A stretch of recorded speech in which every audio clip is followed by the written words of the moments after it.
آنکھیں بند کر کے جھوٹ کی زندگی جی کے اپنے ساتھ بددیانتی کر کے دھوکہ دے کے اپنے آپ کو دائیں بائیں اپنے آپ کو کہیں مصروف رکھ کے کچھ وقت ضائع تو کر لیتے ہو، پر تمہیں پتہ تو ہے نا کہ عبادت اللہ کی کرنی، تمہیں اس کی خبر ہے۔ میرے رسول پاک علیہ وسلم نے فرمایا بندہ اللہ کے سب سے قریب اس وقت ہوتا ہے جب وہ سجدے کی حالت میں ہوتا ہے۔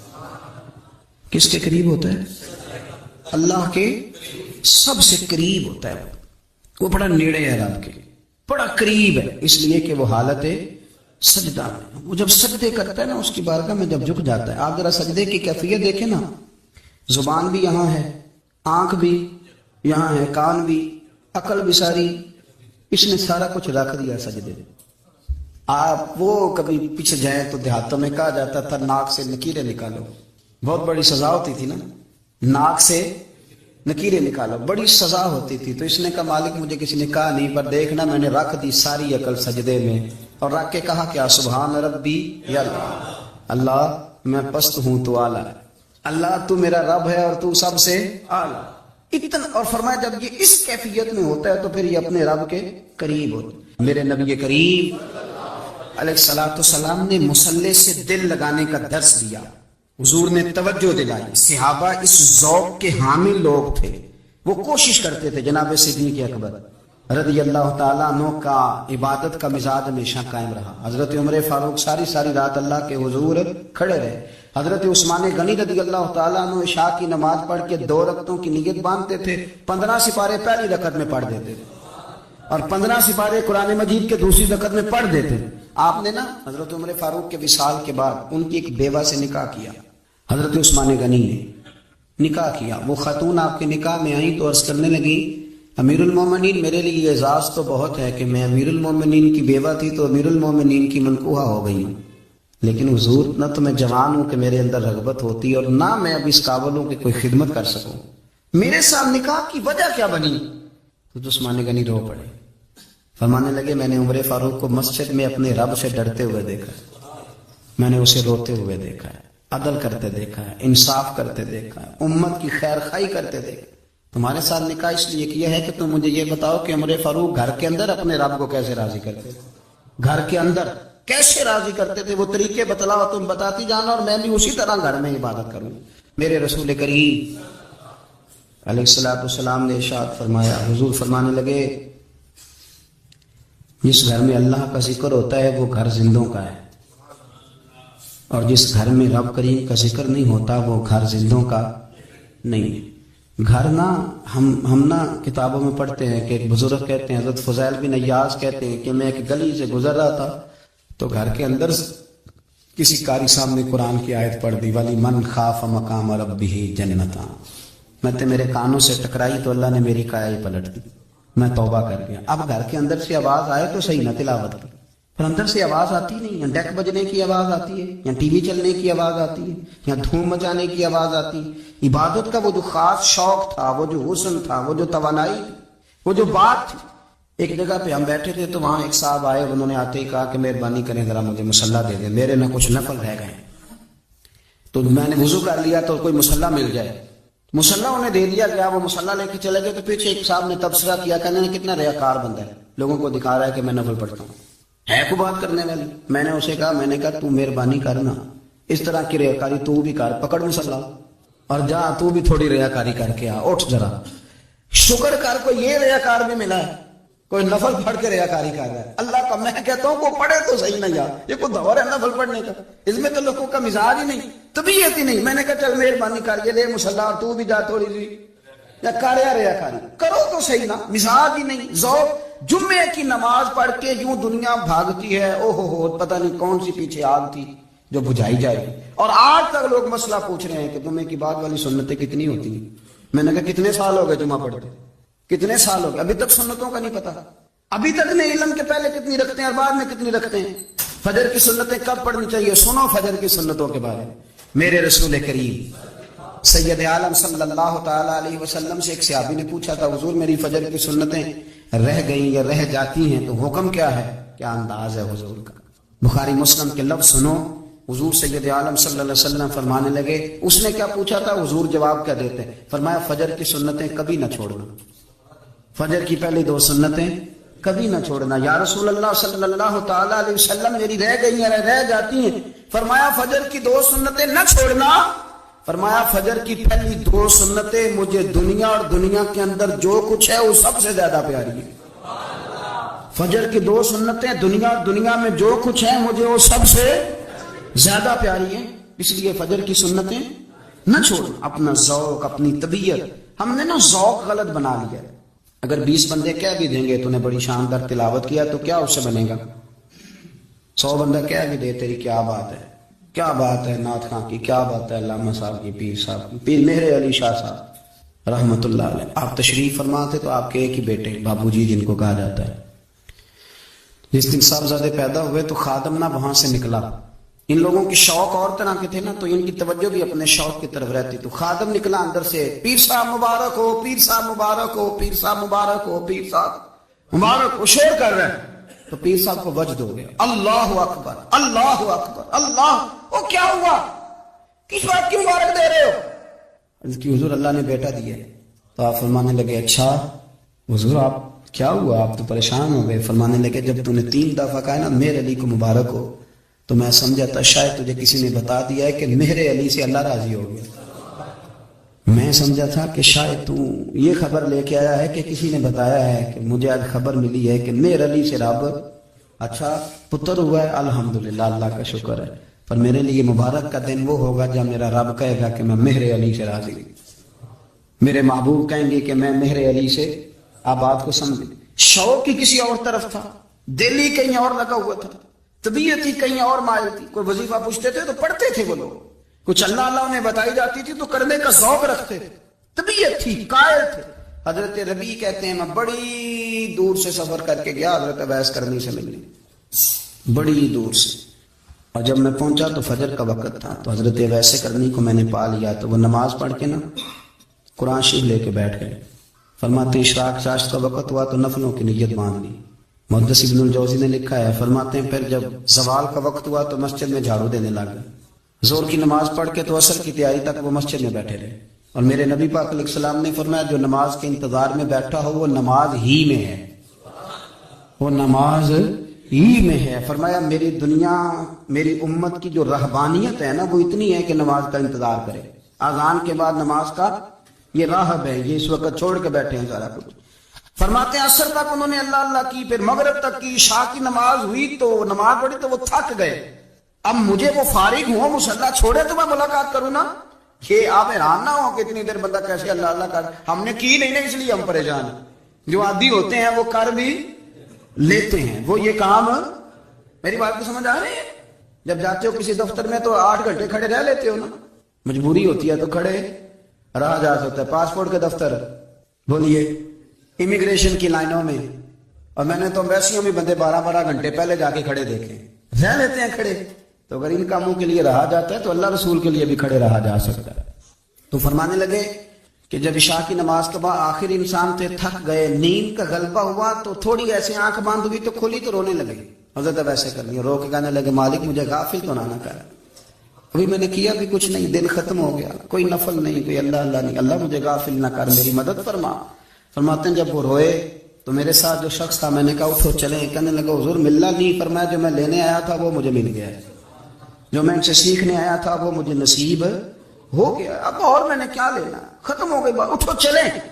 اللہ کے بندوں نے حضرت ربیعہ بن کعب اسلمی رضی اللہ تعالیٰ عنہ فرماتے ہیں، کہتے ہیں جب بنو قریظہ اور بنو نذیر یہودیوں کے ساتھ حضور علیہ السلام نے جنگ کا اعلان فرمایا تو وہ دشمن ہو گئے، ہمیں خطرہ تھا کہ وہ رات کو کہیں محبوب کو تکلیف نہ دیں، تو کچھ لوگ نا تلواریں لے کے نبی پاک کے دروازے پہ پہرے داری کرتے تھے۔ گن مین رکھنا حرام نہیں، اگر کسی کو واقعی خطرہ ہو تو اس کے لیے سنت بھی ہے۔ حضرت علی المرتضیٰ تلوار لے کے حضور کے گھر کا پہرا دیتے تھے۔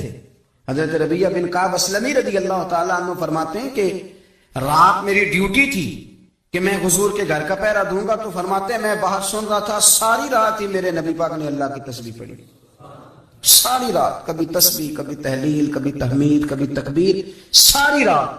فرماتے ہیں ساری رات حضور پڑھتے رہے اور ساری رات ہی میں سنتا رہا۔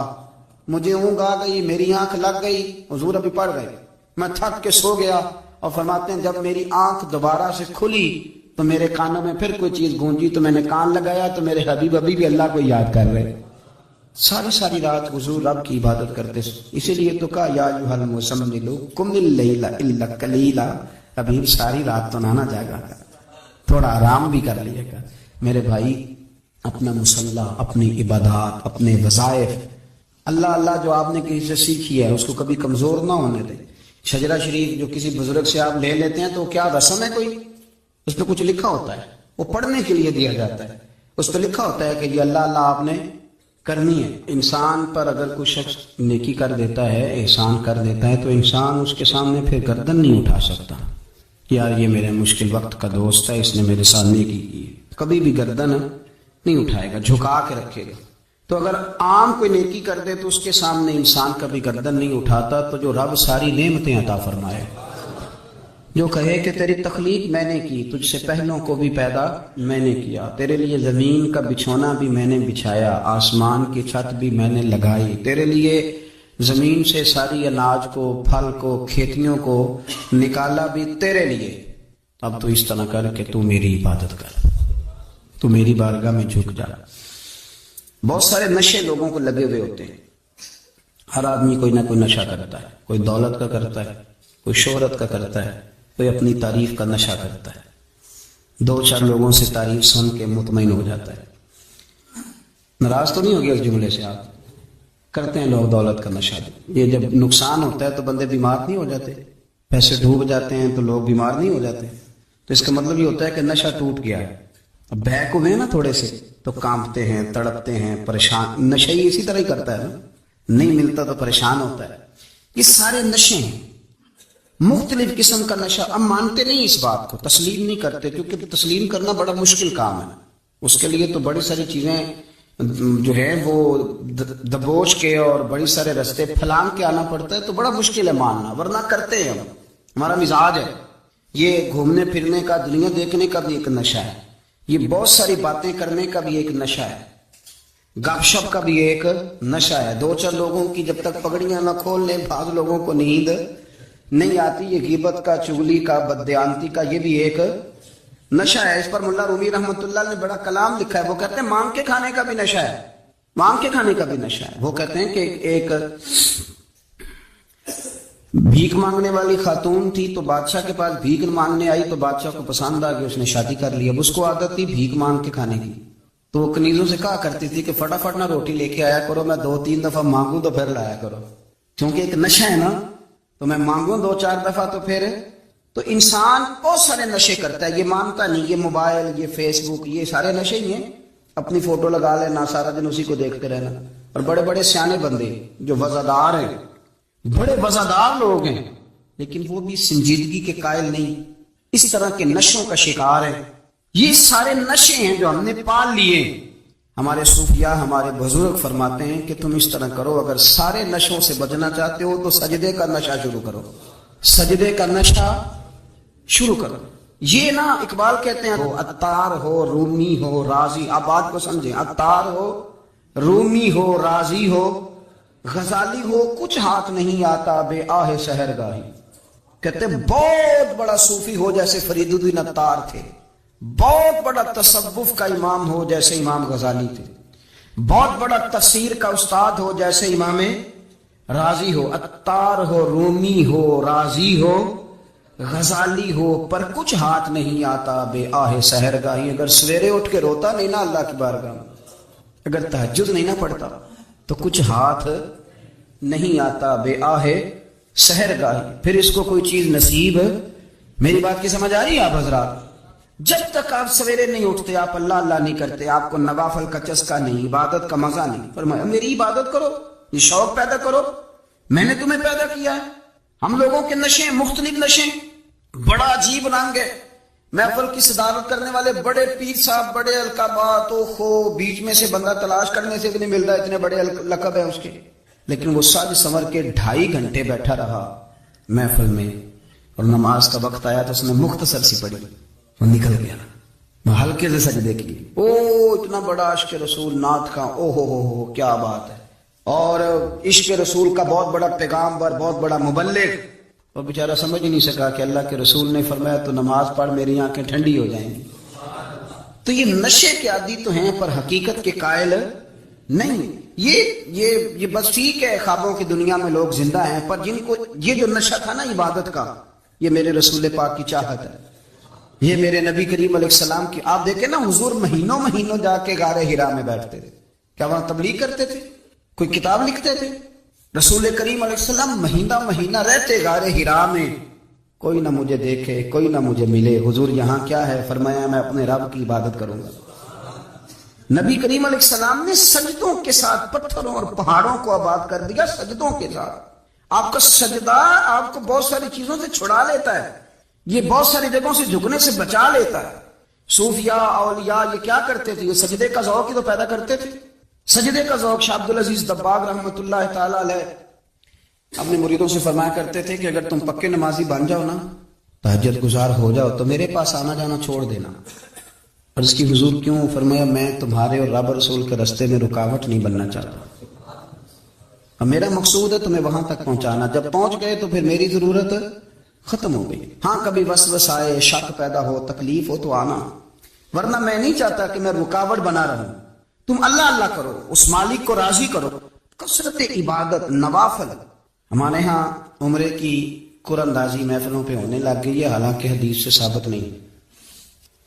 میں دوستوں سے کہتا ہوں جائز ہے، کرنی چاہیے، عمرے کی قرآن اندازی جائز ہے، پر کسی حدیث میں نہیں آئی کہ قرآن اندازی کرو عمرہ کرو۔ حدیث میں قرآن اندازی یہ آئی ہے کہ نبی پاک علیہ السلام نے فرمایا تمہیں پتہ چل جائے نا پہلی صف کا ثواب کتنا ہے، تم قرآن اندازی کرو۔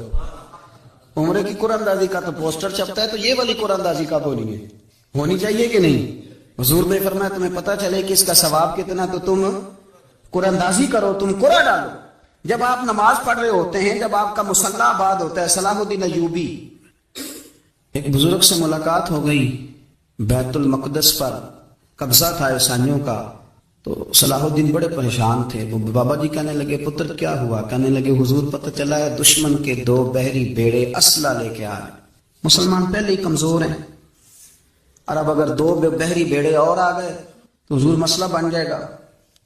تو میں پریشان ہوں کہ کس طرح یہ کم مسئلے والی ہماری فوج ہے کیسے مقابلہ کرے گی۔ تو بابا جی کہنے لگے پتر اس طرح کرنا، آج رات تو بھی دعا کرنا اور میں بھی کروں گا، تو بھی دعا کرنا، آپ ناراض نہ ہونا، ہم تو پیروں والے، ہم تو پیروں کے نوکر غلام ہیں، ہمارا تو گزارا ہی نہیں، ہمیں تو ملتا ہے سارا کچھ وہاں سے۔ پر میرا سوال یہ ہے کہ تعویذ لینے جاتے ہو نفل کیوں نہیں پڑھتے؟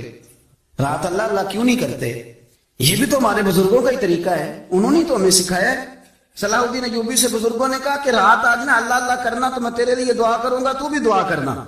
تو بندہ جب دکھی ہوتا ہے تو سجدہ کرتا ہے، تو پھر ہی تو مصلی بھیگ جاتا ہے، پھر ہی تو مزہ آتا ہے۔ سکھی بندہ تو کعبے جا کے نہیں روتا، دکھی تھے، تکلیف تھی، تو سر رکھا سجدے میں تو تڑپ گئے۔ اور وہ بابا جی کہتے ہیں میں مسجد آیا تو صلاح الدین چیخے مار کے رو رہا تھا اور کہہ رہا تھا مالک میں کوئی اپنی شان کے لیے تو نہیں نہ لڑ رہا، اللہ کو میں کوئی قبضوں کے لیے تو نہیں لڑ رہا، مالک تیرے لیے لڑ رہا ہوں، مجھے بے آبرو نہ کرنا، میری مدد فرمانا۔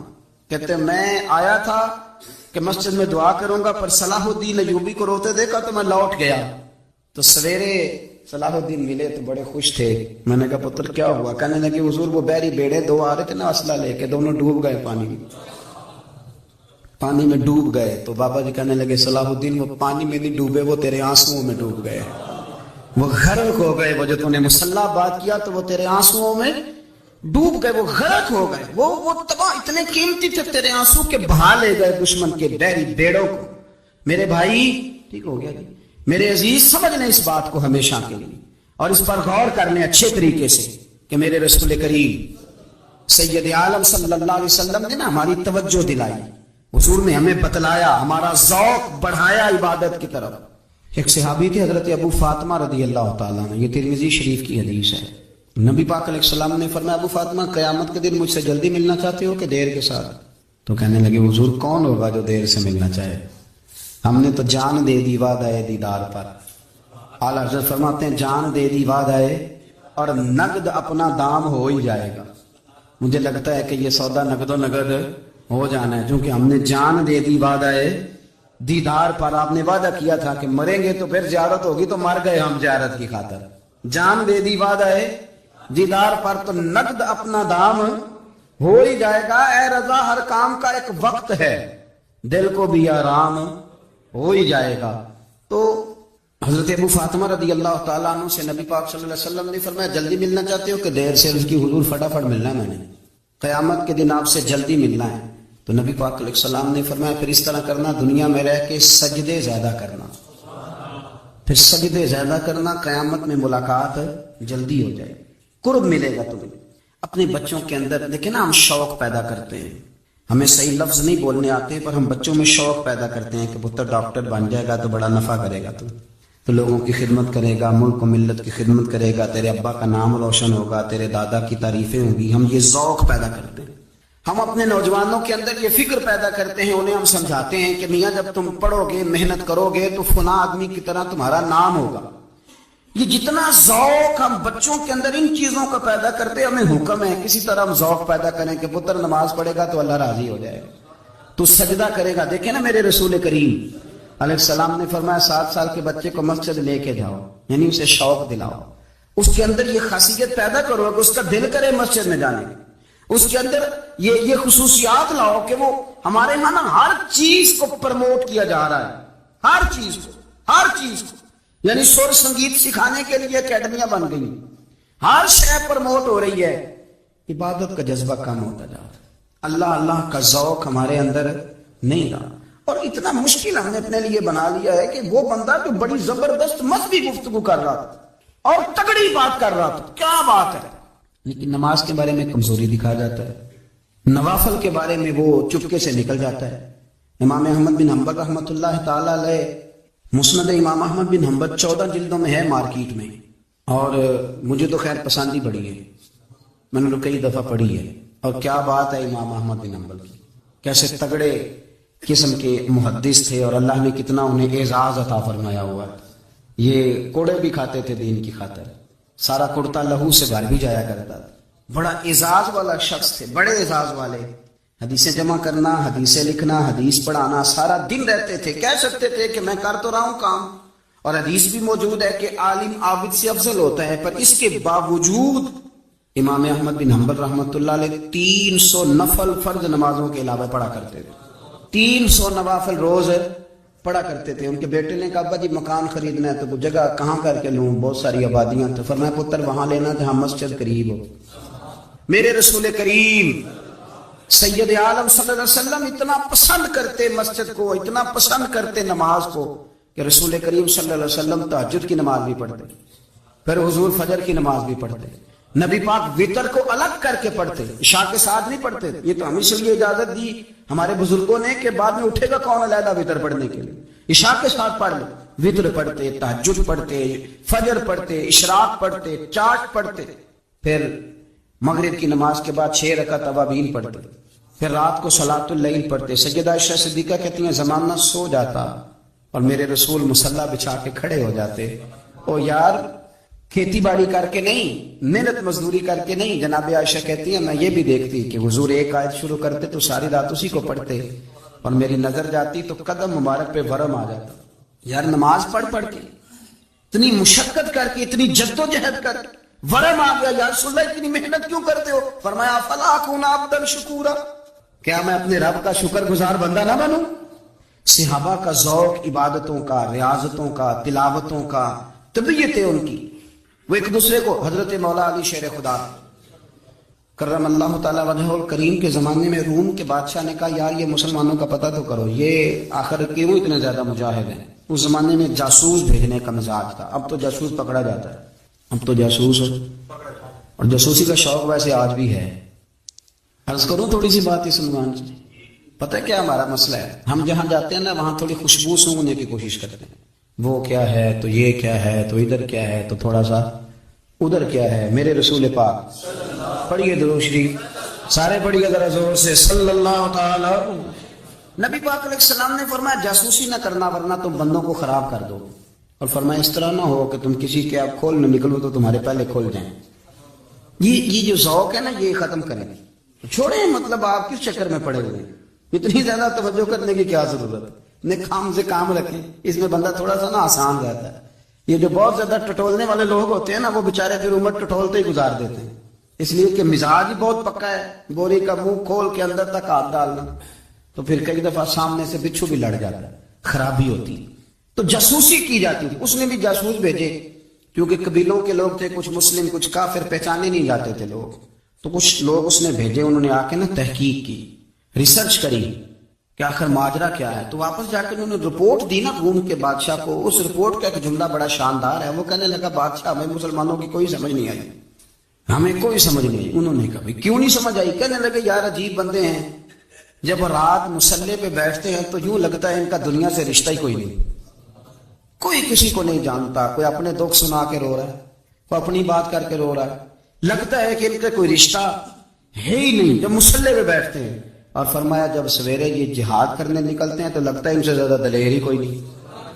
حالانکہ جو مسلحوں پہ رونے دھونے کے لوگ ہوتے ہیں وہ کئی دفعہ جہاد میں کام نہیں کرتے، لیکن عجیب لوگ ہیں کہ رات کے راہب ہیں، دن کے مجاہد ہیں، کوئی سمجھ نہیں آتی۔ میرے عزیز، ان لوگوں نے مسلح آباد کر کے رکھا، تلاوتیں ان کا ذوق رہی، منظر روز پڑھنا، اسباق پڑھنا، وظائف پڑھنا، یہ ان کا ذوق رہا۔ اعلیٰ حضرت بریلوی رحمت اللہ نے 1000 کتاب لکھی ہے، لیکن الوظیفۃ الکریمہ کے نام سے جو وہ صبح و شام وظائف پڑھتے تھے وہ الگ انہوں نے ان کو بیان کیا، پابندی کے ساتھ اپنی اللہ اللہ کرتے۔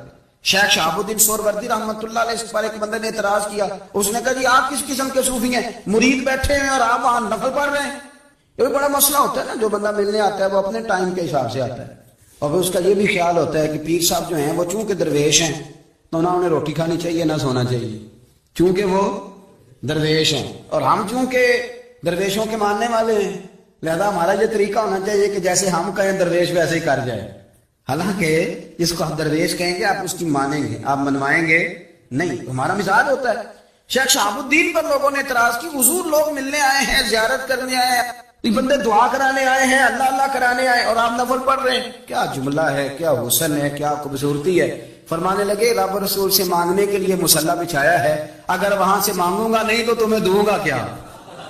پہلے مجھے کچھ لے تو لینے دو، اگر میرے پلے کچھ ہے ہوگی تو آگے دوں گا نا۔ تو میں مانگنے گیا تھا کہ یا اللہ دے، تیرے بندے لینے آئے ہیں، دے تو میں کچھ لوں گا تو آگے دوں گا نا۔ لیکن ہمارا یہ سٹیٹس، یہ مزاج، یہ شعور نہیں، گپیں، کہانیاں، داستانیں، گفتگو، خطابت، واز، کیا بات۔ لیکن اگر کچھ کرنے کا کام ہو تو وہ نہیں ہم سے